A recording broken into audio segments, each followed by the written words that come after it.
Cette vidéo s'intéresse à l'Empire moghol, qui va dominer une bonne partie de l'Inde pendant plus de 2 siècles. Au début du XVIe siècle, le sous-continent est encore subdivisé en de nombreux États musulmans ou hindous. L'un des principaux est le royaume hindou de Vijayanagar, qui couvre une large zone au sud. Parmi les sultanats musulmans au nord, le principal est celui de Delhi, qui dominait autrefois une bonne partie de l'Inde avant l'irruption du turco-mongol Tamerlan. On peut citer aussi ceux du Bengale et du Gujarat. Enfin, les Portugais sont en train de fonder de premiers comptoirs sur la côte, notamment à Goa. L'Asie centrale est également musulmane et reste dominée par des descendants de Tamerlan.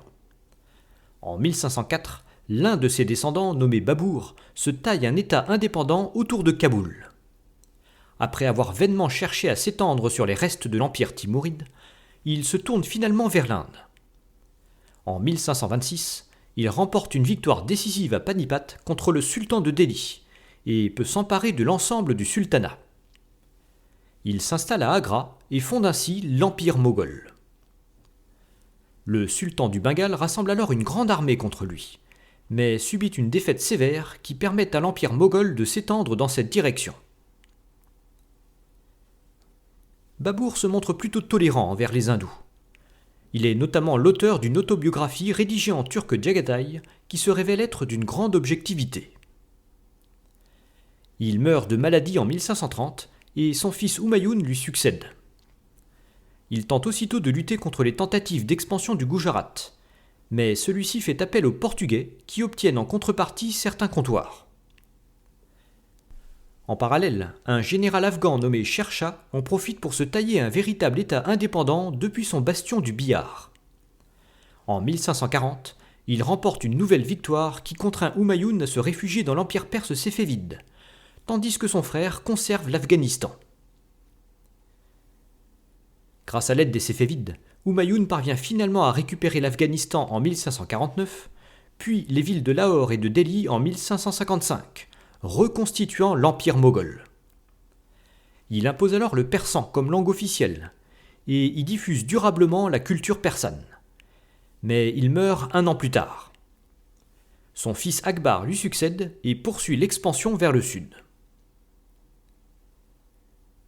Pendant ce temps-là, le royaume hindou de Vijayanagar continue de prospérer, notamment grâce au commerce avec les comptoirs portugais de la côte.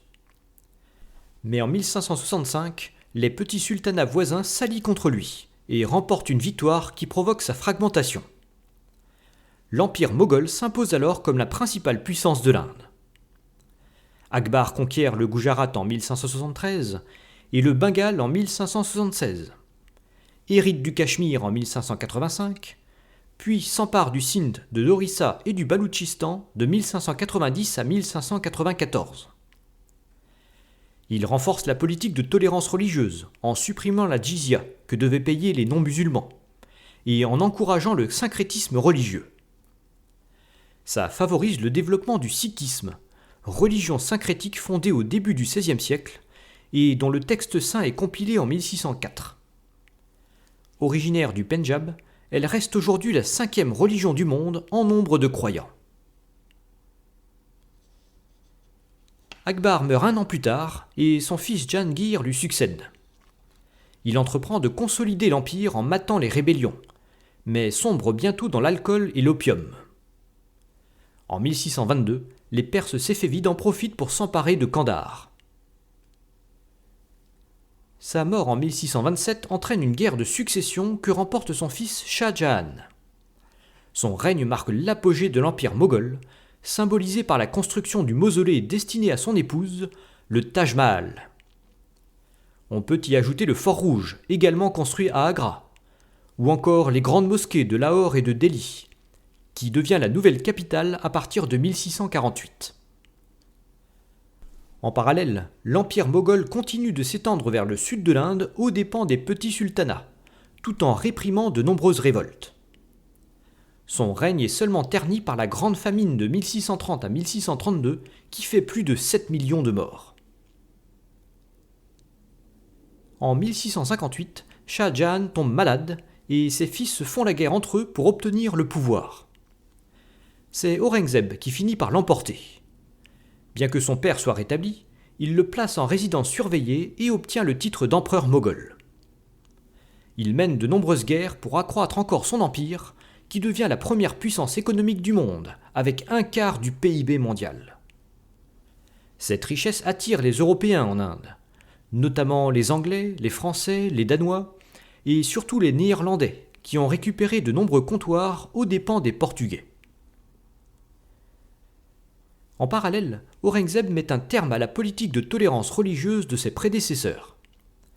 Il rétablit la djizya et fait abattre de nombreux temples hindous au profit de nouvelles mosquées, ce qui multiplie les révoltes dans le pays. En particulier, le général Marathe Shivaji parvient à étendre son autorité sur la côte ouest et il fonde le royaume Marathe en 1674. À la mort d'Aurangzeb en 1707, son fils Bahadur Shah hérite d'un empire en cours de fragmentation. Sa mort 5 ans plus tard provoque une guerre de succession entre ses 4 fils, qui aggrave encore la situation. Ça profite surtout au royaume Marathe, qui récupère des territoires immenses, du Gujarat à l'Orissa. Finalement, ce déclin permet à l'empereur perse Nadir Shah de piller Delhi en 1739, ce qui consacre la fin du prestige des Moghols. 8 ans plus tard, l'Afghan Ahmad Shah Durrani en profite pour se tailler un empire depuis Kandahar, qui s'étend jusqu'à la plaine de l'Indus.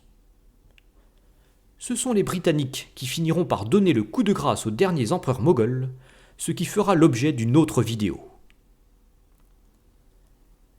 Nous allons maintenant revenir en France, qui traverse une époque pas moins glorieuse sous le règne éclatant de Louis XIV.